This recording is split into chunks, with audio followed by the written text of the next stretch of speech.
Headlines brought to you by Chitale बंधू.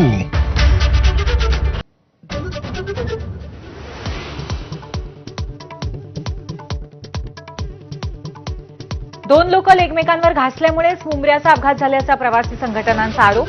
मोठा अडथळा आलेल्या गाडीचा व्हिडिओही सादर. रेल्वेने आरोप फेटाळले. मुंब्रा दिवा दरम्यान असलेलं वळण जीवघेणं असल्याची तक्रार करूनही रेल्वे प्रशासनाने दुर्लक्ष केल्याचं समोर. प्रवाशांच्या सुरक्षेसंदर्भात रेल्वे प्रशासन गंभीर नाही का, सवाल उपस्थित. अमरावतीच्या मोझरीत बच्चू कडूंच्या उपोषणाचा आज 4था दिवस. शेतकरी कर्जमाफीसह 17 मागण्यांसाठी अन्नत्याग. कडूंच्या समर्थनासाठी प्रहारच्या कार्यकर्त्यांचं ठिकठिकाणी आंदोलन.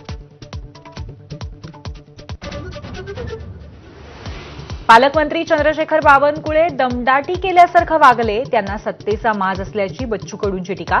तर कडूंनी वक्तव्य सुधारावं, आपण सन्मानाने बोललो, बावनकुळेंचं स्पष्टीकरण.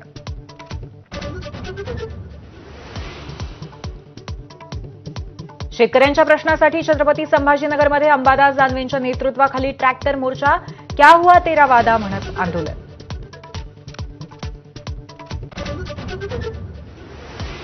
एमआयएमचे नेते इम्तियाज जलील यांच्या घराबाहेर पोलिसांचा बंदोबस्त. काही संघटनांनी दिलेल्या चिखलफेक आंदोलनाच्या इशाऱ्यानंतर सुरक्षा वाढवली.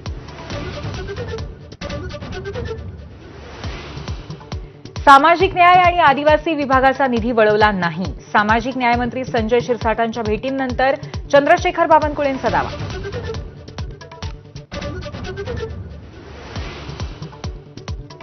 राष्ट्रीय सुरक्षा सल्लागार अजित डोवाल यांनी घेतली मुख्यमंत्री फडणवीसांची भेट. रात्री उशिरा वर्षा निवासस्थानी दोघांची चर्चा. सदिच्छा भेट असल्याची माहिती.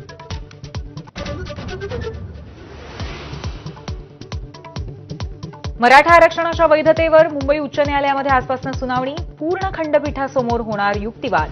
विद्यार्थ्यांचे प्रवेश रखडल्यामुळे संपूर्ण महाराष्ट्राचं लक्ष. महानगरपालिका निवडणुकांबाबत राज्य सरकारचं मोठं पाऊल. ठाणे, नवी मुंबई, पुणे, पिंपरी चिंचवड, नागपूर, नाशिक, संभाजीनगर, कल्याण, डोंबिवली आणि वसई विरार महापालिकांच्या प्रभाग रचनांचे आदेश. उद्योजक संतोष लड्डा यांच्या घरातील दरोड्यात चोरीला गेलेली चांदी सापडली. 4 दिवसांनी चांदी पडेगावातील गॅरेजमध्ये ठेवल्याचा सीसीटीव्ही समोर.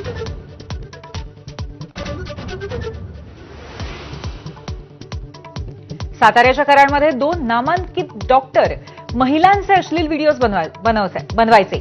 एआयचा वापर करत परराज्यातनं व्हिडिओ केल्याचं उघड. संशयावरनं एका डॉक्टरसह 2 ताब्यात.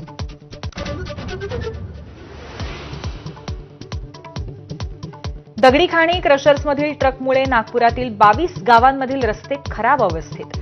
शासनाकडून निधी मिळाल्यावरच चांपा ते खापरी दरम्यानचा नवीन रस्ता बांधणं शक्य.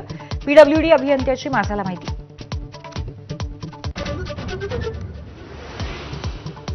राज्यात कोरोनाच्या 89 नव्या रुग्णांची नोंद. सध्या अॅक्टिव्ह रुग्णांची संख्या 1593 वर.